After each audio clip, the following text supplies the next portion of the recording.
نحمده ونصلي ونسلم على رسوله الكريم اما بعد فاعوذ بالله من الشیطان الرجیم بسم اللہ الرحمن الرحیم لقد كان لكم في رسول الله اسوة حسنة صدق اللہ مولانا العظیم رب اشرح لي صدری ویسر لي امری واحلل عقدۃ من لسانی یفقهوا قولی اللهم ارنا الحق حقا وارزقنا اتباعه وارنا الباطل باطلا وارزقنا اجتنابه اللهم ارنا الاشیاء كما هي الصلاة والسلام علیک یا رسول اللہ وعلی آلک واصحابک یا حبیب اللہ۔ رسول کریم صلی اللہ تعالیٰ علیہ وآلہ وسلم کی سیرت مبارکہ کا ایک بہت اہم سبق کسی بھی کام کے لیے مناسب وقت کا انتخاب کرنا ہے۔ انسان کی یہ کمزوری ہے کہ وہ جذبات میں آ کر کبھی کسی کام کو اس کے وقت سے پہلے کرنا چاہتا ہے اور کبھی تساہل سے کام لیتے ہوئے ایک کام کو اس کے وقت سے مؤخر کر دیتا ہے، جبکہ اللہ تعالیٰ کے نظام میں ہر چیز کا ایک وقت متعین ہے، اور جس نے خدا داد بصیرت سے کام لیتے ہوئے کسی بھی کام کے لیے اس کے صحیح وقت کا انتخاب کیا،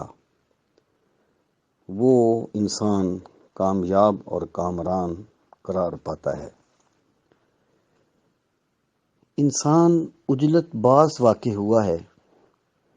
لیکن اللہ کے نظام میں ہر کام اس کے مقرر وقت پر ہوتا ہے۔ کہتے ہیں کہ ایک شخص کو یہ لگن پیدا ہوئی کہ اس کے گھر میں ایک درخت ہونا چاہیے۔ اب اس کا فطرتی طریقہ یہ تھا کہ وہ ایک درخت لگاتا اور درخت 3 سال 4 سال 5 سال جیسے بھی اس کی نیچر ہے اس میں بڑا ہوتا، اور پھر اس کے گھر میں ایک تناور درخت نظر آتا۔ لیکن وہ بہت جلدی میں تھا، اس نے کہیں سے جا کے ایک بڑا سا درخت کو کھیڑا اور لا کر اپنے صحن میں اس کو لگا دیا۔ اب ظاہر ہے یہ غیر فطرتی عمل تھا، تو دوسرے دن اس کے پتے خشک ہو گئے اور وہ جھڑنے لگے، تو اس شخص نے حسرت سے درخت کی طرف دیکھا اور کہنے لگا کہ میں جلدی میں ہوں لیکن خدا جلدی میں نہیں ہے۔ اللہ کے نظام میں ہر چیز کا ایک وقت ہوتا ہے۔ رسول کریم صلی اللہ تعالیٰ علیہ وآلہ وسلم کی سیرت طیبہ کا یہ پہلو بہت ہی ہمارے لیے قابل توجہ ہے کہ آپ ہمیشہ کسی بھی کام کو اس کے وقت پر کرتے تھے۔ مکی زندگی میں جب قریش نے تشدد کی انتہا کی اور ظلم و ستم کو اپنی آخری حد تک پہنچا دیا، تو کچھ اہل ایمان کا خیال تھا کہ ہم ان کے ظلم کا جواب دیں اور ان سے دست بدست لڑائی کریں۔ سیدنا فاروق اعظم رضی اللہ تعالی عنہ نے رسول کریم علیہ الصلاۃ والسلام سے اس کی اجازت طلب کی کہ اگر آپ ہمیں اجازت دیں تو ہم ان کے ساتھ جنگ کرنا شروع کر دیں۔ رسول کریم صلی اللہ تعالیٰ علیہ وآلہ وسلم نے سیدنا فاروق اعظم سے فرمایا کہ اے عمر، ابھی ہمیں ان سے دست بدست جنگ نہیں کرنی، کیونکہ انا قلیل، بے شک ہم تھوڑے ہیں۔ یعنی ایک وقت آئے گا جب اللہ ہمیں طاقت دے گا اور ہم ان سے لڑیں گے، لیکن ابھی ہمیں زمینی حقیقت کو فراموش نہیں کرنا چاہیے کہ ہم تھوڑے ہیں، اور ہمیں اس مرحلے کے لیے مناسب وقت کا انتظار کرنا چاہیے۔ اسی طرح آپ صلح حدیبیہ کے پس منظر میں غور کریں کہ رسول کریم صلی اللہ تعالیٰ علیہ وآلہ وسلم جب اپنے 1400 صحابہ کرام کے ساتھ عمرہ کرنے کے لیے تشریف لائے تو قریش مزاحم ہوئے اور انہوں نے آپ کے راستے میں رکاوٹ ڈال دی اور اس پر بضد ہوئے کہ مسلمان مکہ مکرمہ میں داخل نہیں ہوں گے۔ واضح رہے کہ یہ وہی 1400 مسلمان تھے جنہوں نے 313 ہوتے ہوئے قریش مکہ کے 1000 کے لشکر کو شکست دی تھی۔ لیکن اس وقت رسول کریم صلی اللہ تعالیٰ علیہ وآلہ وسلم اپنی بصیرت نبوت سے یہ بات سمجھتے تھے کہ اس وقت اگر ہم قریش مکہ سے جنگ کرتے ہیں تو اس کے نتائج اتنے نتیجہ خیز نہیں ہوں گے جتنے نتیجہ خیز اس وقت ہوں گے جب ہم اس وقت جنگ سے دامن بچا کے اپنے آپ کو مضبوط کر لیں گے۔ تو رسول کریم صلی اللہ تعالیٰ علیہ وآلہ وسلم نے قریش مکہ کے ساتھ ایک معاہدہ کیا جس کو صلح حدیبیہ کا معاہدہ کہا جاتا ہے یا معاہدہ حدیبیہ کہا جاتا ہے۔ اس میں بظاہر یہ تھا جیسے مسلمانوں نے کسی دباؤ میں آ کر صلح کیا، لیکن رسول کریم صلی اللہ تعالیٰ علیہ وآلہ وسلم نے کمال بصیرت اور فہم خداداد کا مظاہرہ کرتے ہوئے قریش سے ایک معاہدہ کر کے جنگ سے اہل اسلام کو بچایا اور اپنے آپ کو طاقتور کرنے کا ایک منصوبہ بنایا تاکہ ہم جنگ سے بچیں اور اپنے آپ کو مضبوط کر لیں اور پھر جنگ کے لیے کسی مناسب وقت پر ان کے ساتھ نبرد آزما ہوں۔ رسول کریم صلی اللہ تعالیٰ علیہ وآلہ وسلم نے 6 ہجری میں یہ معاہدہ کیا اور تقریباً 2 سال کے بعد قریش مکہ نے اس معاہدہ کو توڑ دیا۔ پھر ابو سفیان جو ابھی تک مسلمان نہیں تھے وہ مدینہ منورہ گئے کہ اس کی تجدید کی جائے، لیکن آپ نے ان کی اس پیشکش کو ٹھکرا دیا، اور جب 8 ہجری میں مسلمان رسول کریم صلی اللہ علیہ وسلم نے یہ منصوبہ بنایا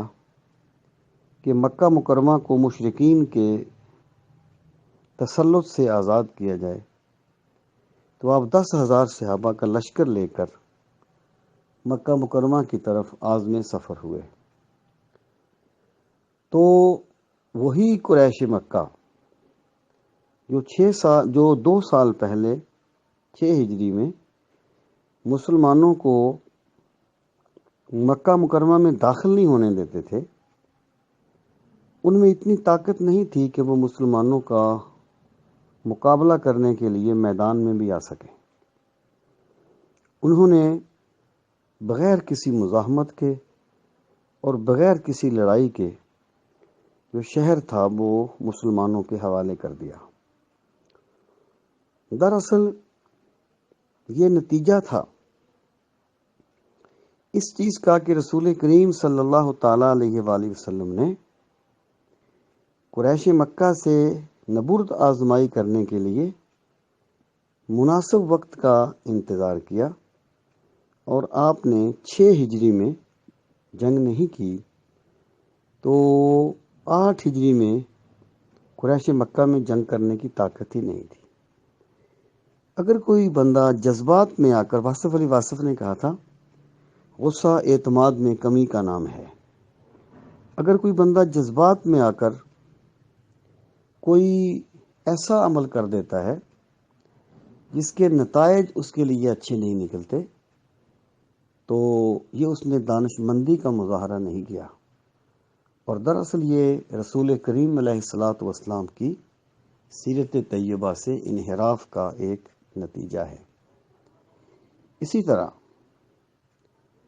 رسول کریم علیہ الصلاۃ والسلام نے یہ بات واضح فرمائی کہ لوگوں کی اصلاح کا بھی ایک وقت ہوتا ہے۔ حضرت ضیاء الامت حضور جسٹس پیر محمد کرم شاہ الازہری رحمۃ اللہ تعالی علیہ نے تفسیر ضیاء القرآن شریف میں ان الصلاۃ تنہی عن الفحشاء والمنکر کی تفسیر میں یہ روایت لکھی ہے کہ ایک نوجوان کے بارے میں حضور علیہ الصلاۃ والسلام سے عرض کیا گیا کہ یا رسول اللہ صلی اللہ علیہ وسلم، وہ نماز بھی پڑھتا ہے لیکن منکر سے باز نہیں آتا، برائی سے باز نہیں آتا۔ تو رسول کریم علیہ الصلاۃ والسلام نے فرمایا ان الصلاۃ ستنہی، ان قریب نماز اسے برائی سے روک لے گی۔ مراد یہ ہے کہ ایک دائی کو یہ بات ملحوظ خاطر رکھنی چاہیے کہ کسی کے سنورنے کا بھی ایک وقت ہوتا ہے، اور اگر کوئی وقت سے پہلے نتائج کی توقع کرتا ہے تو اسے سوائے پریشانی کے اور سوائے ٹینشن کے کچھ حاصل نہیں ہوگا۔ رسول کریم علیہ الصلاۃ والسلام کی سیرت طیبہ کا یہ بہت اہم سبق ہے کہ دانش مندی اور بصیرت سے کام لیتے ہوئے کسی کام کے صحیح وقت کا تعین کیا جائے اور کام کو اس کے مناسب وقت میں کیا جائے۔ یہ اسی کا نتیجہ تھا کہ وہ سردار جو رسول کریم علیہ الصلاۃ والسلام کی بات سننا گوارا نہیں کرتے تھے، جب آپ نے اپنی حکمت و دانش کے تحت اپنے کام کو جاری رکھا اور مناسب وقت کا انتظار کیا تو وہ وقت آ گیا جب وہ گردنیں جھکائے آپ کے سامنے بیٹھے تھے اور آپ کے فیصلے کے منتظر تھے۔ تو ہمیں بھی چاہیے کہ ہم زندگی میں ہر کام کے لیے اس کے مناسب وقت کا انتخاب کریں، اور کسی بھی کام کو اس کے وقت سے نہ پہلے کرنے کی کوشش کریں نہ بعد میں کرنے کی کوشش کریں۔ اللہ تعالی ہم سب کو رسول کریم علیہ الصلاۃ والسلام کی سیرت طیبہ کا فہم صحیح نصیب فرمائے، اور ہمیں حضور علیہ الصلاۃ والسلام کی سیرت طیبہ پر عمل پیرا ہونے کی توفیق نصیب فرمائے۔ وما علینا الا البلاغ۔